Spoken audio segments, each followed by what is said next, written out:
తాకట్టులో ఉన్న బంగారాన్ని విడిపించి ఆ రోజు ఆన్లైన్ రేటుకే మేము కొంటాం. Sharma gold company. నమస్తే, వెల్కమ్ టు సుమన్ టీవీ. నేను మీ యామిని. ప్రస్తుతం మనతో ఉన్నారు ప్రముఖ ఆధ్యాత్మికవేత్త సన్నిధానం లక్ష్మీ విశ్వనాథ్ గారు ఉన్నారు. అమ్మతో మనం మాట్లాడదాం. నమస్తే అమ్మా.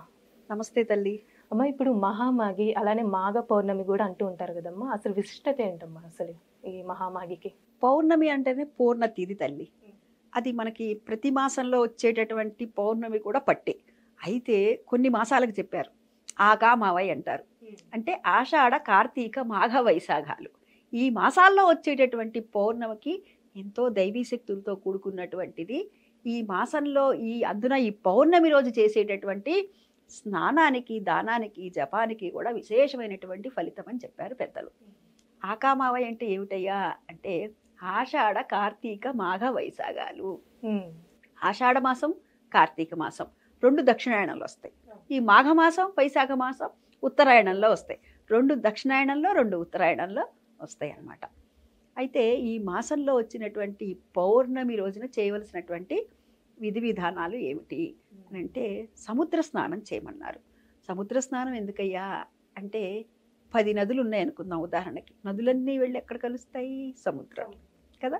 కాబట్టి ఈ 10 నదుల యొక్క స్నానం చేసిన ఫలితము సముద్ర స్నానం చేసిన ఫలితం కూడా వస్తుంది. అదే కాకుండా ఈ ఋతువు వల్ల వచ్చేటటువంటి దోషాలు అంటే అనారోగ్యాలు ఏమన్నా ఉన్నా కానీ మన దరి చేరకుండా సముద్ర స్నానం చేయటం వల్ల మనకి రోగనిరోధక శక్తి పెరుగుతుంది. అంటే సముద్రుడు సూర్యరశ్మిని పూర్తిగా గ్రహిస్తాడు. అందుకని చెప్పి సముద్ర స్నానం చేయండర్రా అని చెప్పారు ఆ రోజు ప్రత్యేకంగా.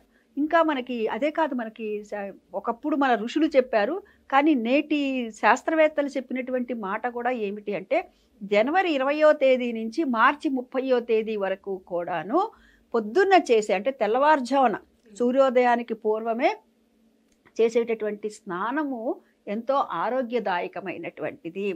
ఎందుకని అంటే అతినీలలోహిత కిరణాలు, పరారుణ కిరణాలు అందులో ఉంటాయి, ఉష్ణ సాంద్రత ఉంటుంది. అందుకని చెప్పి రోగనిరోధక శక్తి అనేటటువంటిది పెంపొందించుకోవడానికి అనువైనటువంటి రోజుగా కాలంగా చెప్తారు.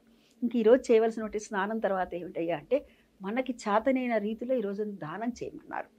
గొడుగుల్ని, పాదరక్షల్ని, అదేవిధంగా నువ్వులతో చేసినటువంటి పదార్థాలని కూడాను మనకి ఏది శక్తి మేరకు ఏదైనా సరే ఆ రోజు శక్తి వంచన లేకుండా ఏవైనా సరే దానాలు చేయమన్నారు. ఈ రోజున మాఘ పౌర్ణమి రోజున నోములు, వ్రతాలు ఇప్పుడు మనకి చూస్తే గమనిస్తే ఈ మాఘమాసం కూడా కార్తీక మాసంతో ఇంచుమించుగా సమానంగా ఉంటుంది. కార్తీక మాసంలో దేనికి ప్రాధాన్యత అయ్యా అంటే దీపానికి ప్రాధాన్యత. ఈ మాఘమాసంలో దేనికి ప్రాధాన్యత అయ్యా అంటే స్నానానికి ప్రాధాన్యత చెప్పబడింది.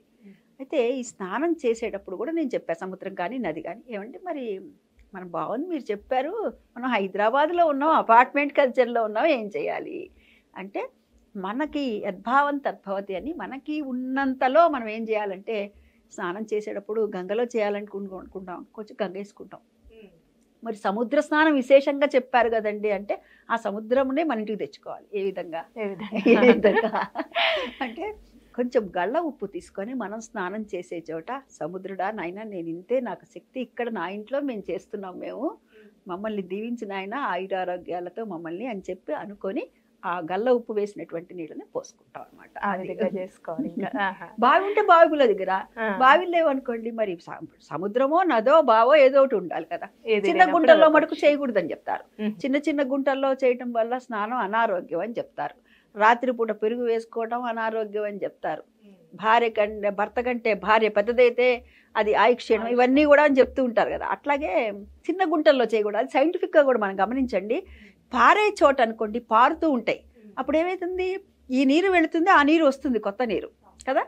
అయితే ఒకే చోట గుంటలో అంటే కొన్నే ఉంటాయి కదా. కొన్నే ఉన్నప్పుడు ఏవైతే మీరెళ్ళు చేస్తారు, నేనెళ్ళు చేస్తా, ఇంకోళ్ళు చేస్తా, ఇంకోళ్ళు చేసేస్తే ఎప్పటికీ అంతా కూడా మాలిన్యం అయిపోతాయి, కలుషితం అయిపోతాయి కదా. అప్పుడు దానివల్ల ఏమవుతుంది అనారోగ్యం వస్తుంది. అందుకని అటువంటి చోట్ల వద్దర్రా అన్నారు. మరి మన ఇంట్లో మనం చేయవలసింది ఏంటంటే కొంచెం గల్ల ఉప్పు వేసుకొనైనా చేయటం. యద్భావం తద్భవతి, ఏదనుకుంటే అదే అనుకోండి. వెళ్ళగలిగితే వెళ్తాం మంచిదే, లేని పక్షంలో ప్రత్యామ్నాయంగా ఈ విధంగా చేసుకోవచ్చు.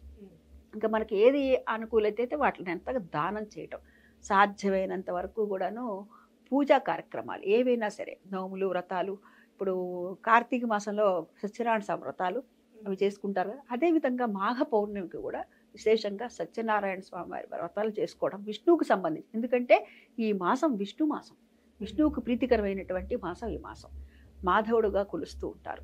అందుకని విష్ణువుకు సంబంధించినటువంటి స్తోత్ర పారాయణలు, నోములు, వ్రతాలు, సత్యనారాయణ వ్రతం కావచ్చు, ఇంకో వ్రతం కావచ్చు, ఇంకోటి కావచ్చు, ఏదైనా విష్ణువుకు సంబంధించిందంతా కూడా ఈ మాసంలో చేసుకో. ఈ రోజున చేసేటటువంటి దానము మనకి 1000 రెట్ల ఫలితం ఇస్తుందమ్మా. మాఘ పౌర్ణమి రోజున ఏది చేసినా కూడా. ఇంకా ముఖ్యంగా ఆడవాళ్ళు చేయవలసింది ఈ రోజున ఏముందయ్యా అని అంటే, మనకి రోజు కూడా అంటే అమావాస్య వెళ్ళిపోయిన తర్వాత చంద్రుడు కొద్దిగా పెరుగుతూ ఉంటాడు కదా. ఇప్పుడు చూస్తాం, మరి ఇలా చూస్తాం పక్కకు తిప్పుకుంటాం, కానీ పూర్ణచంద్రుడు చూడంగానే ఆనందం.